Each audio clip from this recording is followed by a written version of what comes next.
Hello, how are you? Good. Okay, one of the questions that I've been really wanting to know is what made you want to get into the makeup industry? Wow, well, I've always had a love for horror films ever since I was a kid.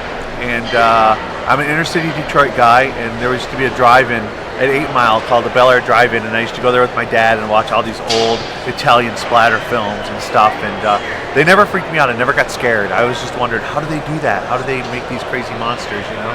So I would go home and steal my mom's makeup and do scars on myself and stuff and try to figure it out. And so I think the Universal monsters, Dracula, Frankenstein, Wolfman, all that stuff, as a kid really had a big influence on me.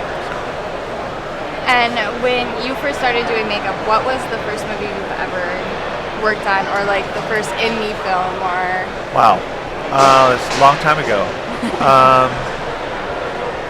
First one. Well, I would say the first indie film I did was a movie that will never see the light of day, probably called Intent, and it was way back in the day. And actually, I did some stuff for Evil Dead way back in the day. That's even farther back. But I helped them do the animatronic trees in that. We did some miniature trees and so forth. So yeah, probably those films way back then. And when you work on the movies, is there one thing that you like to do more than another? Like, do you like working with prosthetics more, or? Well, for me, I just love the medium of makeup.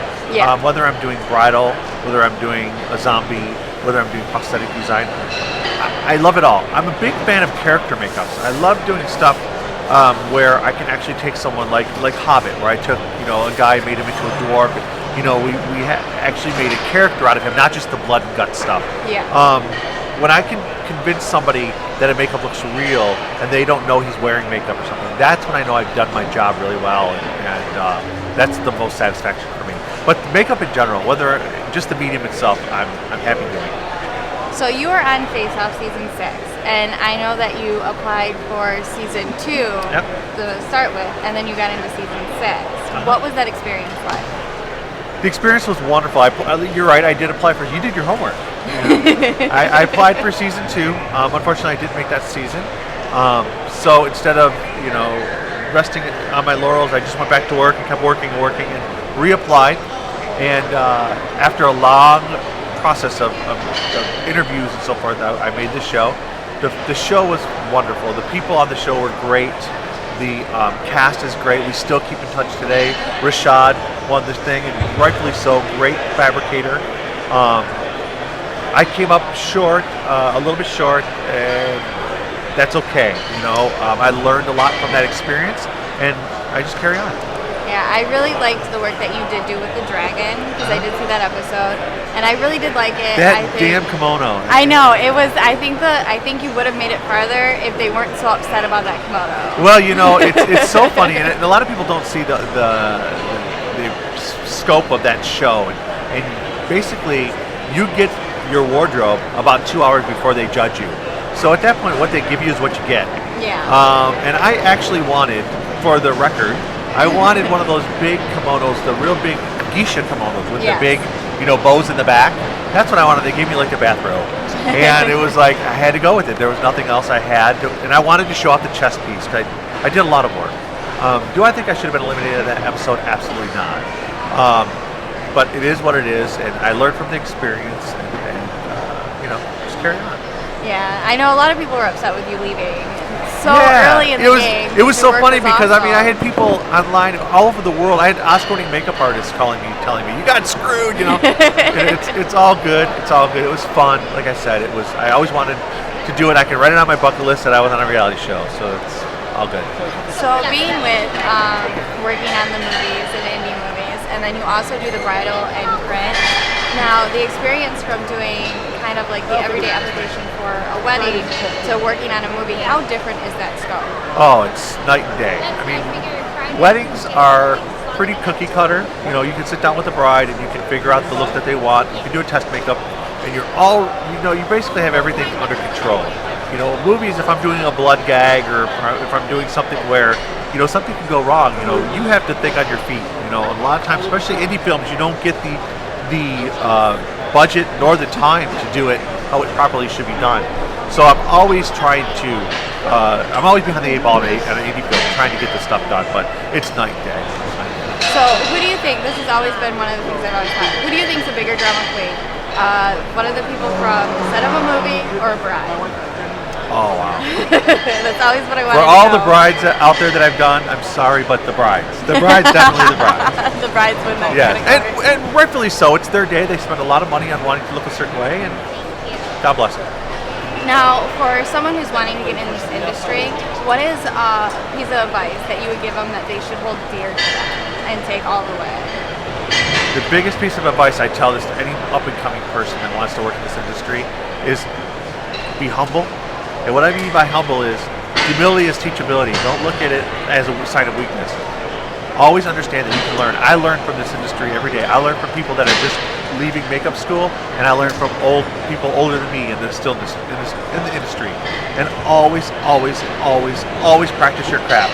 This industry, what I do, changes every day. New products come out every day. New techniques come out every day. Always advancing.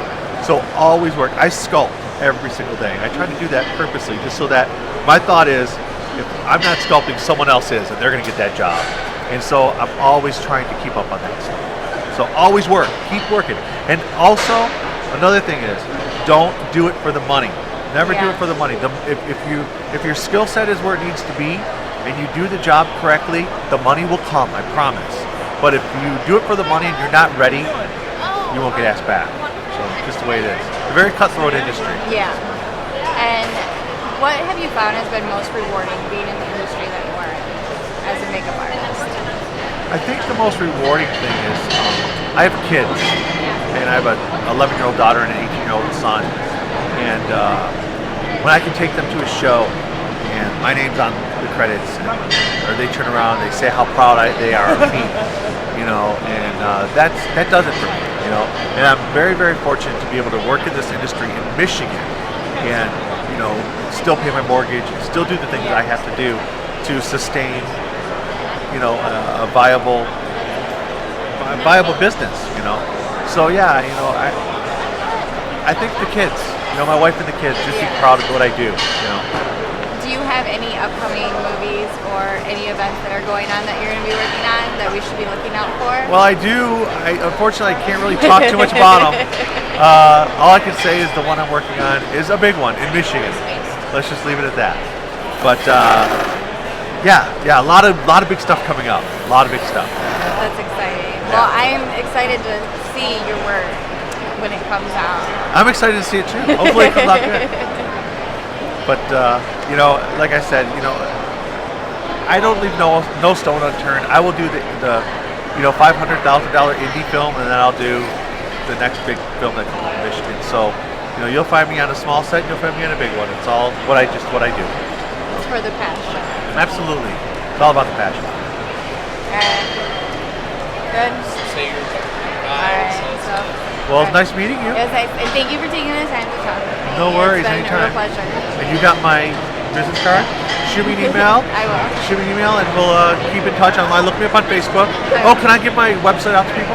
Yes, go ahead. My website is www.dpmakeupstudio.net, and look it up. By the way, we're going to start running some classes soon, so keep in touch on my Facebook. I'm sorry, on my website, and we'll have all that information. I can't talk too much about it yet, but it's coming. I promise. All local Michigan stuff.